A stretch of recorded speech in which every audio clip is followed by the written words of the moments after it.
Sur cette vidéo, nous allons voir comment installer Moodle en local sur un serveur local de type Home Server. La première chose à faire, bien sûr, c'est de télécharger Moodle.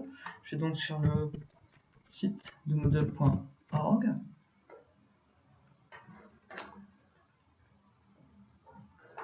Ici, je vais cliquer sur le lien en haut qui s'appelle le lien Download. J'arrive directement sur la page de téléchargement. Là, j'ai un lien pour télécharger Moodle, la dernière version, la version 2.8.3. Je vais prendre Moodle au format zip. Il me propose de l'enregistrer sur mon bureau. Je vais le faire. Voilà. Pendant que le téléchargement se fait, je vais créer ma base de données. Donc je vais aller sur mon Home Server. Ici, j'accède à phpMyAdmin. Pour créer une nouvelle base de données, je clique ici sur Nouvelle base de données. Le nom de ma base de données, on va l'appeler Moodle Test. Je vais tout de suite la mettre sur un classement UTF 8 général, de façon à... On va y arriver. Ici. Et je fais créer. Mon téléchargement continue. Dans le même temps, je vais fermer cette fenêtre, je vais retourner sur un serveur WAMP. Ici, je vais aller créer un dossier pour Moodle. Donc je vais sur www et là je vais faire ici nouveau dossier. Et je vais l'appeler Moodle Test.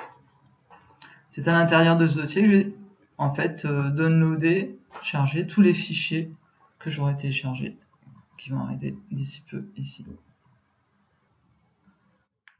Le téléchargement se termine.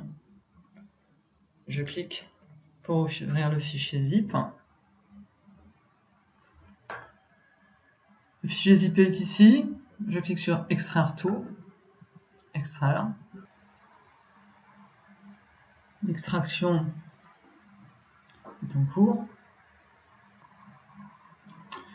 Une fois le fichier extrait, le dossier s'affiche. Je vais ouvrir le contenu du dossier extrait, Moodle, et derrière je ferme le dossier compressé. Je vais ouvrir aussi le dossier de mon serveur WAMP, qui est celui-ci, et je vais copier tout ce qui se trouve dans le dossier extrait dans le dossier de mon serveur WAMP Moodle Test. En même temps, je ferme ici. 100% terminé. Tout est bien copié. Je peux fermer ce dossier.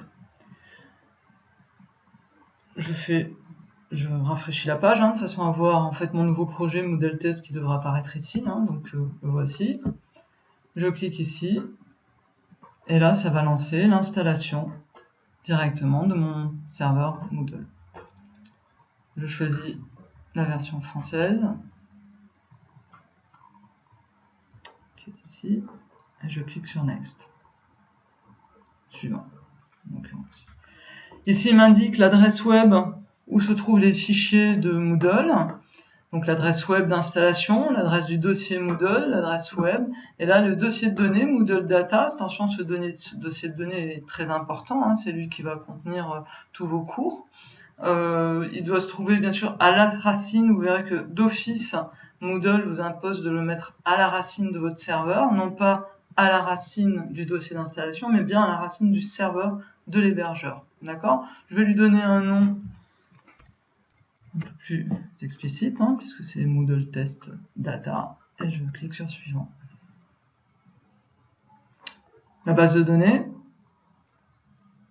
le type, l'endroit où elle se trouve, le serveur c'est un serveur local, le nom de la base de données, Moodle Test, l'utilisateur, j'ai laissé par défaut l'utilisateur de phpMyAdmin.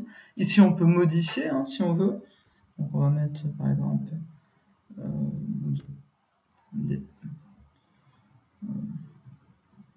D. Voilà. Suivant.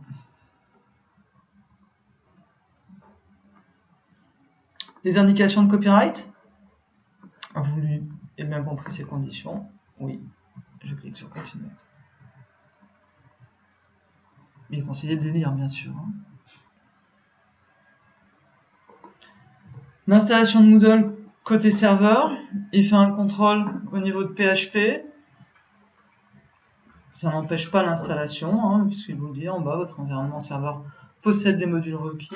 À vous de voir avec votre hébergeur de façon à vérifier les différents statuts de PHP extension et de PHP setting. C'est pas non plus très gênant, mais il vaut mieux quand même que tout soit OK. Je clique sur continuer.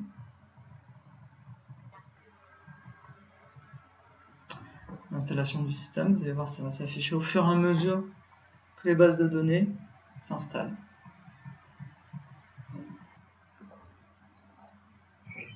Voici pour les premières.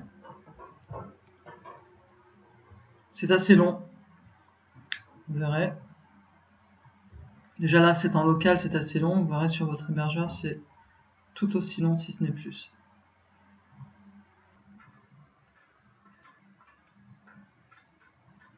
C'est terminé. Je clique sur continuer. Vous pouvez le voir, c'est vraiment hyper simple.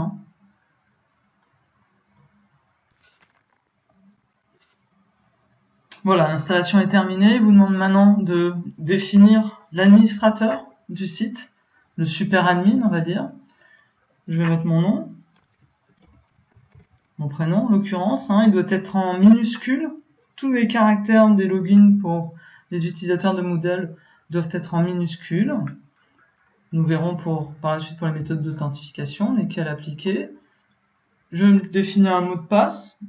Le mot de passe doit être en majuscule, minuscule, caractère alphanumérique. Donc je vais mettre de test.2015. On garde. Je n'impose pas le changement du mot de passe pour l'instant pour l'administrateur. Mon prénom, le nom. Je vais mettre mon adresse de courriel, au cas où je perdrai le dit mot de passe.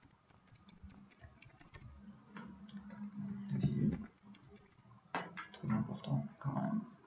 Le pays, on va mettre aussi. Une description. Admin du site de test. Les préférences nous ferons pour chacun des utilisateurs, c'est par la suite. Et là, je clique sur enregistrer le profil. Et nous arrivons sur les réglages de la page d'accueil du site, le nom complet du site, tel qu'il va apparaître en fait sur la page d'accueil, le nom abrégé, un résumé pour la page d'accueil, c'est bien d'en mettre un pour informer les visiteurs.